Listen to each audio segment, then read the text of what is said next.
70이 넘은 괴테가 인생을 돌아보면서 그런 말을 했대요.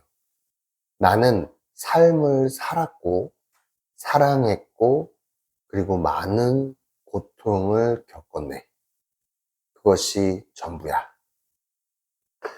네, 안녕하세요. 하루 한 번 삶에 대한 끄적임. 오늘은 443일째 되는 아침이고요. 8월 29일 토요일 아침입니다. 오늘부터는 이 에커만이 괴테와의 대화 2권을 읽기 시작했어요. 이제 어제까지는 1권을 다 읽었고, 이제 에커만이 괴테가 살아있을 때 대화로 정리한 게 괴테와의 대화 1권이었다면 이 괴테와의 대화 2권은 괴테가 82세인가 3세인가 아무튼 그때 죽고 난 다음에 84세인가 아무튼 죽고 난 다음에 그 사후에 어, 계속 괴테랑 계속 대화했던 내용들 1권에서 빠져 있었던 내용들을 다시 취합해서 십수년 후에 이걸 다시 정리해서 낸 거예요. 그래서 이 책은 약간 1권, 괴테와에 대해 1권과 내용이 약간 겹치는, 시기적으로는 당연히 겹치게 되고 1823년부터인가 쭉 써있기 때문에 괴테가 32년도인가 죽으니까 그 시기에 쭉 있었던 일들을 계속 시기적으로는 좀 이렇게 중복이 돼요. 하지만 그때 1권에서 빠져 있었던 내용, 괴테가 어떤 정치적인 성향이라든가 아니면 사회적으로 어떠한 의혹이나 이런 것들을 얻고 있을 때 그거를 어떤 변명하는, 해명하는 그러한 내용으로 채워져 있습니다. 아무튼 이 책을 쭉 이제 또 읽기 시작했는데요. 아침에 또 4시에 일어나서 이렇게 또 제가 느끼는 점을 정리를 하고 있어요. 근데 오늘 제가 처음에 서두에 읽은 것처럼 괴테가 지나가는 말로 이제 에커만에게 해준 거죠. 그 베르테르 얘기, 젊은 베르테르의 슬픔, 그 책에 대한 내용을 얘기하면서 나는 삶을 살았고 사랑했고 많은 고통을 겪었네. 그것이 전부야. 라고 얘기를 하거든요. 그냥 한 줄, 한 문장인 그냥 그 글인데 이 글을 읽으면서 저는 정말 많은 느낌을 좀 떠올렸던 것 같아요. 삶을 살았다는 거를 어떻게 얘기할 수 있을까? 우리가 그냥 숨을 쉬고 있는 게 삶을 산다라고 볼 수도 있죠. 살아있다는 거니까. 하지만 살아있는 것과 삶을 산다는 것은 좀 다른 의미가 아닌가? 삶이라는 것은 무엇인가? 내가 정말로 의식을 가지고 내가 원하는 것을 후회 없이 최선을 다해서 정말로 반항하면서 어떠한 나만의 생각을 가지고 살아가고 있는가? 그게 바로 삶이 아닌가? 그리고 그냥 살아있는 것뿐만 아니라 사랑하고 있는가? 삶을 정말로 사랑하고 있는가? 내가 무언가를 사랑하면서 살아가고 있는가? 정말 집중해서 열정적으로 살아가고 있는가? 정말 무엇인가를 사랑하고 싶다면 그것이 지금 바로 사라질 수 있다라고 한번 생각을 해봐라 라고도 얘기를 했거든요. 베테가. 정말 무언가를 사랑하고 싶다면 그게 사라졌을 경우를 한번 생각해봐라. 이 삶을 사랑하고 싶다면 삶이 오늘 그냥 바로 끝날 수 있다라고 생각을 해보면 이 삶을 사랑하지 않을 수가 없는 것 같아요. 오늘 당장 이 삶을 마무리 짓게 된다면 너무나 후회하고 아쉬워할 수 있지 않을까. 그렇다면 그렇지 않으려면, 후회하지 않으려면 내가 이 삶을 더 사랑해야 되겠구나. 그리고 삶을, 내가 원하는 삶을, 내가 원하는 거를 하면서 살아야겠구나.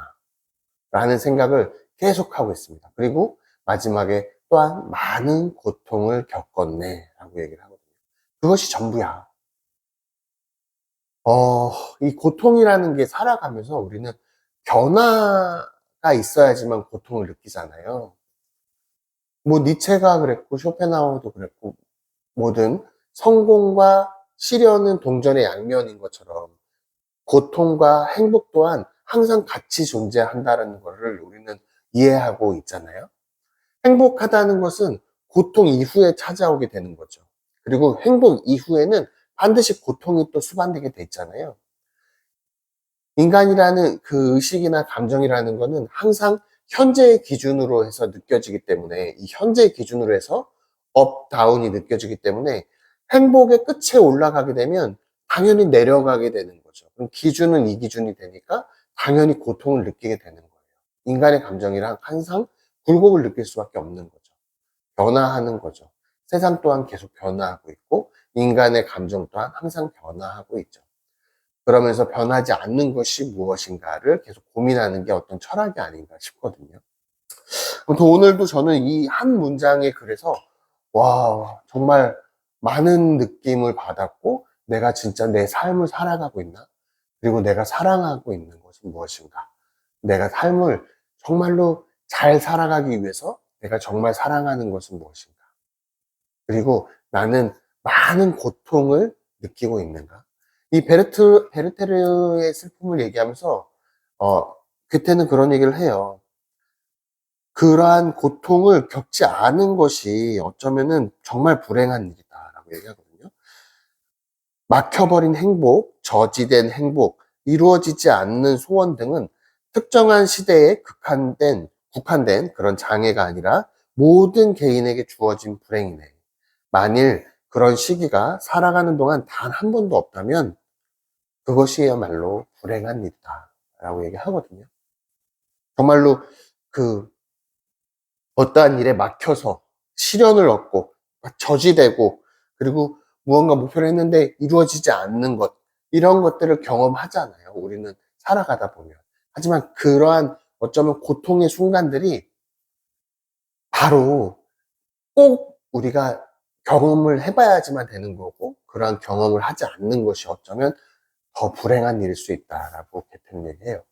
그래서 와, 진짜 많은 거를 생각하게 되는데, 음, 경험이라는 거가 정말 중요하잖아요. 그래서 저는 매일 아침마다 새로운 경험을 해야 됩니다라고 외치는데, 그게 그런 거거든요. 여기서도 나오는데, 아는 것만큼 보인다라고 얘기를 하잖아요. 우리가 알고 있는 것에 대해서만 눈으로 보고 귀로 들을 수 있다라고 얘기하거든요.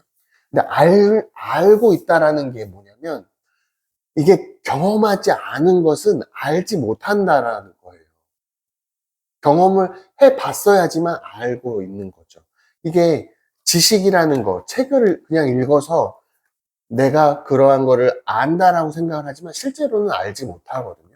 그래서 저도 지금 계속 이 책을 읽으면서 계속 반복되는 것 같아요. 왜냐면은 내가 알고 있는 것만 눈으로 보이기 때문에, 귀로 들리기 때문에 알고 있는 것만 계속 보이는 거예요. 그래서 이 책을 제가 만약에 한 10년 후에 또 다른 많은 경험을 한 다음에 이 책을 읽게 되면 아마 새로운 책으로 또 읽게 되지 않을까 싶어요. 왜냐면 내가 아는 게 또 많이 경험을 통해서 많이 알게 됐으니까.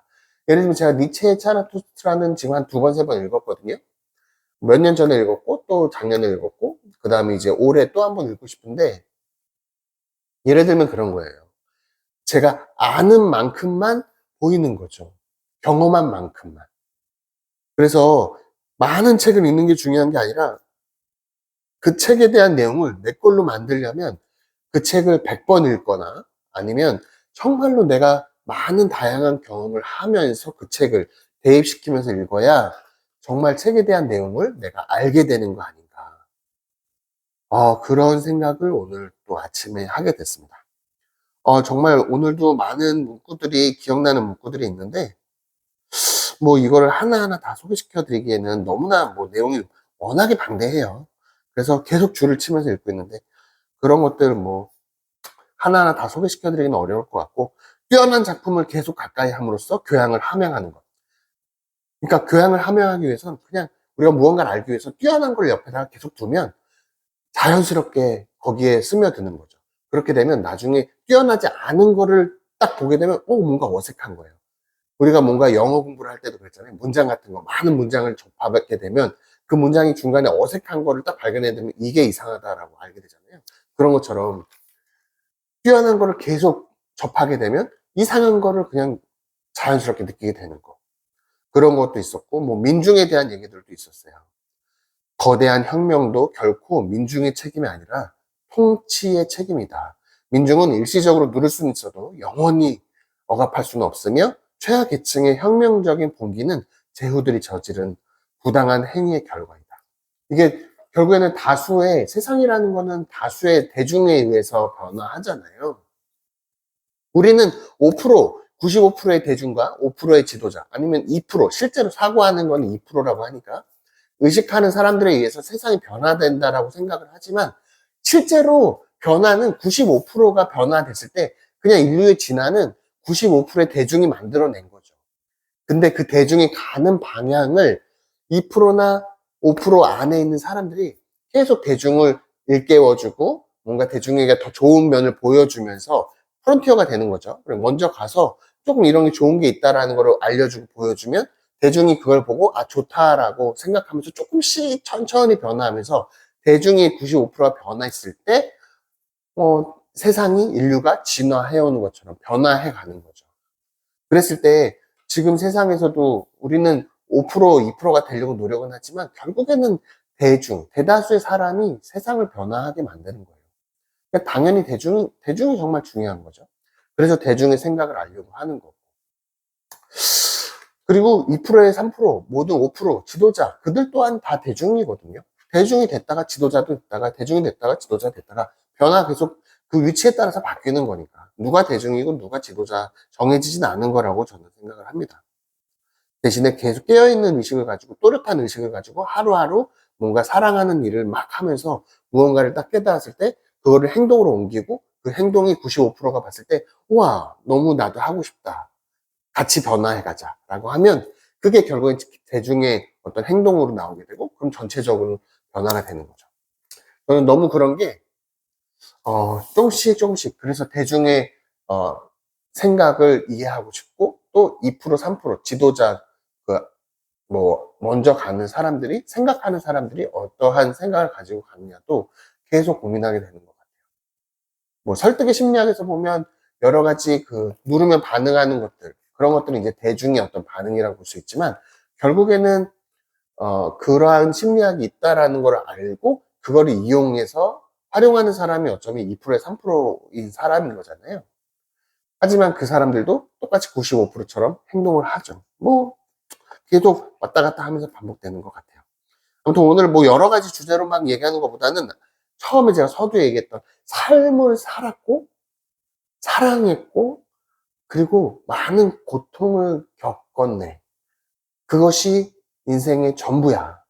라고 얘기한 그때의 어떤 삶에 대한 관점과 생각을 오늘 아침에 저에게 나는 그러한 삶을 살고 있는가? 그리고 나의 고통을 나는 어떻게 받아들이고 있는가에 대해서 스스로에게 좀 질문을 던지면서 오늘 하루를 좀 시작해 보려고 합니다. 너무 재밌는 하루잖아요. 감사한 하루죠. 너무 즐겁고 감사한 하루. 오늘 또 토요일이니까 주말이니까 더더욱 신나죠.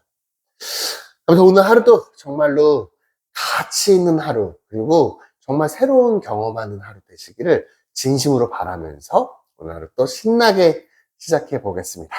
오늘 또 열심히 또 책 읽고 내일 또 느끼는 점을 또 공유해 보도록 할게요. 내일 같은 시간에 뵙도록 하겠습니다. 좋은 하루 되십시오. 감사합니다.